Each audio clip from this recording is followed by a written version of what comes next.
মুসিবাত ইযা আসাবাতহুম মুসিবা ক্বালু ইন্না লিল্লাহি ওয়া ইন্না ইলাইহি রাজিউন। আল্লাহ পাক তো এটা বলে দিয়েছে, সেটা মুসিবত পড়ার পরে বা মুসিবত যদি তোমার কাছে আসে।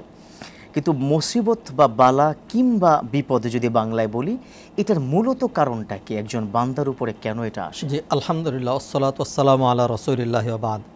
প্রথমেই আপনাকে এবং আর টিভি পরিবারকে ধন্যবাদ জানাচ্ছি সুন্দর একটি বিষয় চয়ন করার জন্য। জি, দেখুন, আল্লাহ সুবহানাহু ওয়া তাআলা কোরআনে কারিমে বিষয়টিকে একদম ক্লিয়ার করে দিয়েছেন। আল্লাহ সুবহানাহু ওয়া তাআলা বলছেন, ওমা আসাবাকুম মিন মুসিবাতিন ফাবিমা কাসাবাত আইদিকুম।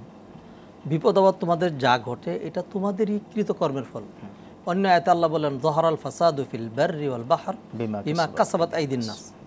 অতএব আল্লাহ সুবহানাহু ওয়া তাআলা যেহেতু তিনি মুহসিন, খালেক, রাজ্জাক, আল্লাহ সুবহানাহু ওয়া তাআলা কখনোই বান্দার উপর কোনো জুলুম করেন না। কোরআনে আল্লাহ বলেন, ইন্নাল্লাহা লা ইয়াজলিমু মিসকালা যাররা, এক অ্যাটম পরিমাণ জুলুমও তিনি করেন না। আল্লাহু আকবার। বান্দার যে বিপদ আপদগুলো আসে, এটি আমরা ভাবি অথবা নাই ভাবি, কোনো না কোনো কারণে এটি আমাদের জন্যই।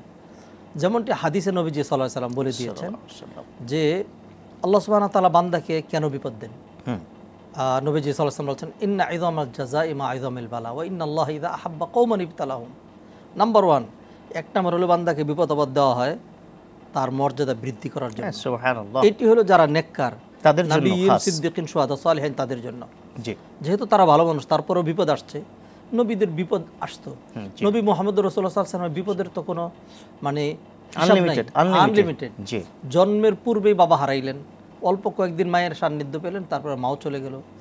এরপরে নবীজি সাল্লাল্লাহু আলাইহি ওয়াসাল্লাম নিজের যেই পিতৃভূমি, মাতৃভূমি, নবীজির সবচেয়ে প্রিয় ভূমি, নবীজি বলছেন, মক্কাকে সম্বোধন করে তিনি বলছেন যে, ও মক্কা, ইন্নাকি লা আহাব্বু আরদিল্লাহি ইলাল্লাহ ওয়া আহাব্বু বিকাইল্লাহ। তুমি আল্লাহর সবচেয়ে প্রিয় ভূমি, তুমি হইলা আল্লাহর সবচেয়ে দামি ভূমি।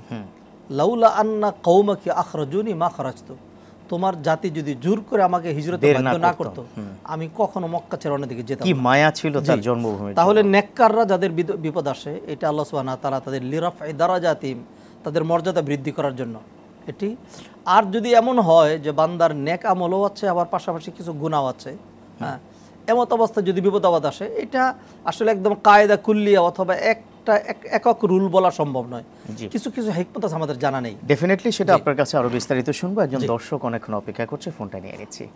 প্রিয় দর্শক, কে বলছেন, কোথা থেকে বলছেন, প্লিজ আপনার প্রশ্নটি করুন। ওয়া আলাইকুম আসসালাম ওয়া রাহমাতুল্লাহ। ওয়া আলাইকুম আসসালাম। আমি ধানমন্ডি থেকে পিয়ারা বেগম বলছি। জি, তো বলছি যে, বলুন প্লিজ। জি প্রিয় বোন, বলুন আপনার প্রশ্নটি। বোন, আপনাকে আমরা শুনতে পাচ্ছি না, কোনো কারণে নেটওয়ার্ক হয়তো বিচ্ছিন্ন হয়ে গেছে। যে আপনি পরের বার আবার চেষ্টা করবেন, নিশ্চয়ই আমাদের পেয়ে যাবেন। যে আমি এখানে অনলাইনেও কিন্তু বেশ কিছু প্রশ্ন আছে, আমি যদি অনলাইন থেকেও আপনাকে কিছু প্রশ্ন করি। একজন প্রশ্ন করেছে যে প্রায়শই আমাকে বিভিন্ন বিপদে ধরে একজন আলেমের কাছে গিয়েছিলাম, তিনি বললেন যে আপনার এটার পথ হলো আপনি আমল করবেন, বিপদ কেটে যাবে। আসলে কতটা সত্য? সত্য। আল্লাহ সুবহানাহু ওয়া তাআলা বান্দাকে যে বিপদ দেন, বিপদের কারণ এবং বিপদের করণীয় কি আল্লাহ সুবহানাহু ওয়া তাআলা বলে দিয়েছেন। যেমন আল্লাহ সুবহানাহু ওয়া তাআলা বলেন, আপনি যে আয়াতটিতে উপস্থাপনা শুরু করেছেন, অবশ্যই সাবিরিন, ধৈর্য ধারণ করা। ধৈর্য ধারণ করা এটা বিশাল বড় একটা নেকামল। ওয়ালামান সাবারা ওয়া গাফারা ইন্না যালিকা লামিন আজমিল উমুর। আল্লাহ সুবহানাহু ওয়া তাআলা আরো বলছেন যে বিপদ আপদ দেওয়া হয় আল্লাহুম ইয়ারজিউন, তারা যেন ফিরে আসে। তো ফিরে আসা মানে কি? ইবাদত বাড়ানো। তো যখন বান্দা আল্লাহ কাছে ইবাদত করবে, তখন আল্লাহ সুবহানাহু ওয়া তাআলা তাকে আযাব গজব দিয়ে পাকড়াও করবেন না। আরও একটি এভিডেন্স দলিল দিচ্ছি আমি। আল্লাহ সুবহানাহু ওয়া তাআলা কোরআনে বলছেন, ওমা কানা আল্লাহু লিয়ুআযিবাহুম ওয়া আনতা ফীহিম ওমা কানা আল্লাহু মুআযিবাহুম ওয়া হুম ইস্তাগফিরুন। কোনো জাতি যখন আল্লাহর কাছে ইস্তিগফার করতে থাকে, আল্লাহকে ডাকতে থাকে, আল্লাহ সুবহানাহু ওয়া তাআলা তখন তাদেরকে আযাব গজব দিয়ে পাকড়াও করেন না। তো সেই জন্য বিপদ আপদের যে লক্ষ্য উদ্দেশ্য আল্লাহ সুবহানাহু ওয়া তাআলা সেটি চান, বান্দা যেন আল্লাহকে বলে না যায়।